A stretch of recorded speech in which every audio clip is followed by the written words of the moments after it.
भारत के वीरों की तलवारें कभी म्यानों में सोई नहीं।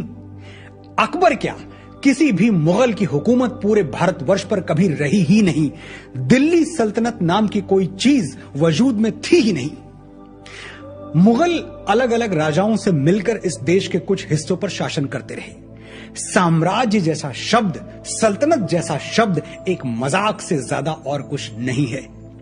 महरौली से यमुना तक हुकूमत करने वाले लुटेरों को हमने जरूरत से ज्यादा इज्जत दे दी और अफसोस होता है ये कहते हुए कि सच्चे शूरवीरों को भुलाकर हमने इन अपराधियों को हीरो बना दिया।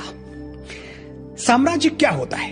साम्राज्य था मगध, साम्राज्य था चोला, चेरा, पांड्यन, मुगल थोड़ी। अगर हम मुगलों, तुर्कों, खिलजियों और लोदियों के सचमुच गुलाम रहे होते तो आज सनातन धर्म और सभ्यता का नामो निशान यहां बाकी नहीं होता। हिंदू हमेशा के लिए मिट गए होते, हिंदुत्व हमेशा के लिए मिट गया होता, भारत कुछ और हो गया होता।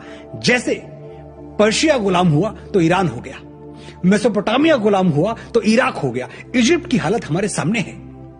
अगर हम सचमुच गुलाम रहे होते तो कोई और कौम, कोई और धर्म भारत भूमि पर कभी पनपता ही नहीं।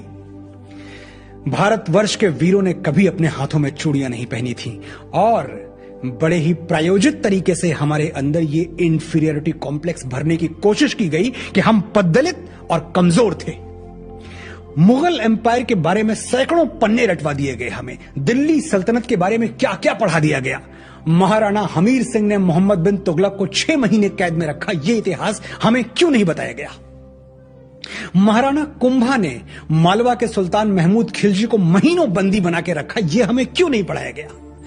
महाराणा सांगा ने दिल्ली के सुल्तान इब्राहिम लोदी को खटोली के युद्ध में बुरी तरह पराजित किया, यह चैप्टर टेक्स्ट बुक्स में कहां है। ऐसे दर्जनों युद्ध हुए हैं जहां इन आतताइयों को हमने पैरों तले रौंदा है।